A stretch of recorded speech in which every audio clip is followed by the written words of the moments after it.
ایک بڑی تعداد ہے ایسے لوگوں کی جو کہتے ہیں ہمارا بچہ دوسروں میں رہ کر بگڑ گیا ہے، باہر کے ماحول نے اسے بگاڑ دیا ہے۔ بچہ جھوٹ بولے دوستوں نے سکھایا، بدتمیزی کرے تو دوستوں نے سکھایا، بچہ گالی دے تو دوستوں نے سکھایا۔ یقین جانے یہ سوچ ہی غلط ہے۔ در حقیقت بچے کے بگڑنے کی وجہ والدین کے اپنے فرائض کی عدم ادائیگی ہے۔ شروع سے بچے کی تربیت کو اہم فریضہ سمجھا جاتا، بچے کی پرورش کو اولین ترجیح دی جاتی تو یہ بچہ دوستوں میں جا کر کبھی خراب نہیں ہوتا بلکہ دوستوں کی اصلاح کا سبب بنتا۔ بچہ پیدا ہوتے ہی دوستوں میں نہیں جا بیٹھتا، پیدا ہوتے ہی اس کے دوست اسے لینے نہیں آ جاتے، پیدا ہوتے ہی آوارہ گردی شروع نہیں کرتا، پیدا ہوتے ہی سگریٹ نہیں پکڑتا۔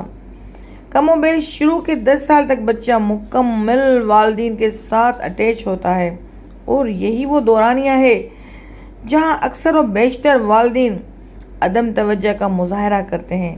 بچہ جب پیدا ہوتا ہے اس کا دل و دماغ بالکل کوڑا کاغذ ہوتا ہے، جو دیکھے گا سنے گا وہ اس پر چھپتا چلا جائے گا۔ اب ہم نے اس کاغذ پر کچھ نہیں لکھا، زمانہ لکھتا چلا گیا۔ اگر ہم بچپن میں ہی اپنی تربیت اس کاغذ پر اتار دیتے تو زمانے کو برائیاں اتارنے کے واسطے جگہ ہی نہیں ملتی۔ جب ماں اور باپ نے اپنی تربیت شروع میں ہی بچے کے اندر اتار دی تو یہ بچہ خراب لوگوں سے مل کر خود کبھی خراب نہیں ہوگا بلکہ خراب لوگوں کے لیے اصلاح کا سبب بنے گا۔ ہمارے معاشرے میں تربیت کے نام پر رسمی جملے دہرائے جاتے ہیں۔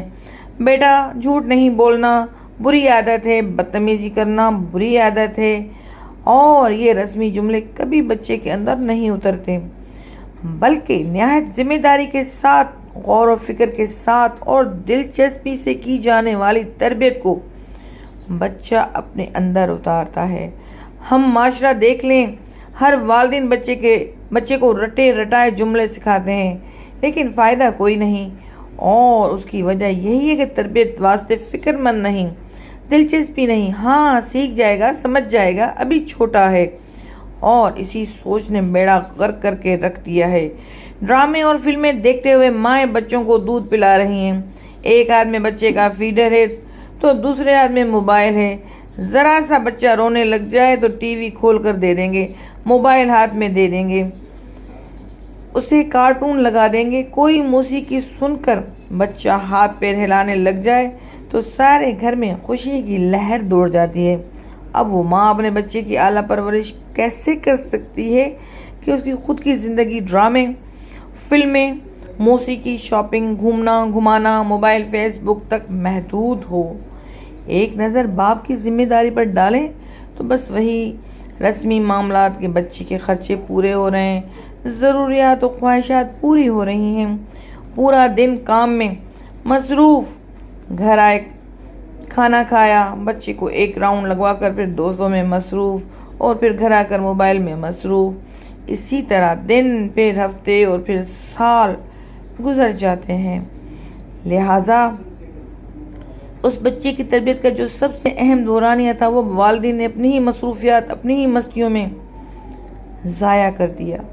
بعد میں سر پکڑ کر بیٹھ گئے، اولاد نافرمان ہے، اولاد بدتمیز ہے، دوستوں نے بگاڑ دیا، ماحول نے خراب کر دیا۔ ارے بھائی، ماحول کے ساتھ تو وہ بعد میں جڑا ہے، دوست تو اس کے بعد میں بنے ہیں، اتنے سالوں سے تو وہ آپ کے ہی پاس تھا۔ ماں اور باپ دونوں کو مل کر ذمہ داری کے ساتھ بچے کی تربیت کرنی ہوگی۔ اپنے آپ کو لگانا ہے، اپنے آپ کو کھپانا ہے۔ اولاد کی تربیت کے واسطے ماں کی گود سب سے پہلی اور اہم درسگاہ ہے کہ ماں اسے سینے سے لگائے، اپنی تربیت بچے میں منتقل کرے، اسے اللہ کی پہچان کروائے، اسے رسول اللہ صلی اللہ علیہ وآلہ وسلم کی پہچان کروائے، اسے دنیا میں آنے کا مقصد سمجھائے، اسے روزمرہ معاملات کی دعائیں سکھائے، سچ سے محبت، سچ میں عزت، سچ پر فضیلت اس کے دل میں اتارے، جھوٹ سے نفرت، جھوٹ میں شرمندگی، جھوٹ پر گناہ کا یقین اس کے دل میں اتارے، گالی، غیبت، چغلی اور بری باتوں سے نفرت اس کے دل میں اتارے، رشتہ داروں سے محبت اور حسن سلوک اس کے دل میں اتارے۔ جب ماں کے اندر دین ہوگا، ماں کے اخلاق اچھے ہوں گے تو یہاں نسلوں کی نسلیں پروان چڑھیں گی۔ اسی طرح باپ ہے کہ روزانہ بچے کے ساتھ بیٹھ کر کچھ وقت گزارے، روزمرہ کے معاملات کا پوچھے، صحیح غلط کی پہچان کروائے، بڑوں کا ادب، بڑوں کی عزت سمجھائے، غریبوں سے محبت، ضرورت مند کی مدد کا جذبہ اور شوق اس کے اندر پیدا کریں۔ اس کے سامنے یہ ٹیلی ویژن، موبائل، ڈرامے، فلمیں وغیرہ کا استعمال بالکل نہ ہو۔ اس کے سامنے لڑائی جھگڑے، گالم گلوچ، شور شرابہ بالکل نہ ہو۔ بچے کے سامنے سب سے آپ جناب سے بات کریں۔ بچہ ذرا بڑا ہو جائے تو اسے نماز پر اپنے ساتھ لے کر جائیں، اسے لوگوں سے ملنا جلنا سکھائیں، اچھے کام پر اس کی حوصلہ افزائی ہو، فارغ اوقات میں پاس بٹھا کر رسول اللہ صلی اللہ علیہ وسلم اور صحابہ کرام کے واقعات سنائیں۔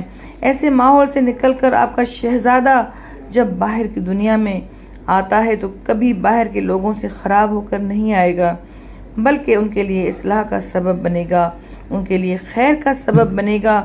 جہاں جائے گا اپنی اچھائی چھوڑ آئے گا، جہاں جائے گا والدین کا نام چھوڑ کر آئے گا، اور یہ شہزادہ دنیا میں تو والدین کے لیے سر بلندی کا باعث بنتا ہی ہے، لیکن اپنے اچھے اعمال و کردار کی بدولت والدین کے وفات کے بعد قبر میں بھی ان کے لیے راحت و سکون کا ذریعہ بنے گا۔ ایک لڑکے کی تربیت ایک فرد کی تربیت ہوتی ہے اور ایک لڑکی کی تربیت پورے خاندان کی تربیت ہوتی ہے۔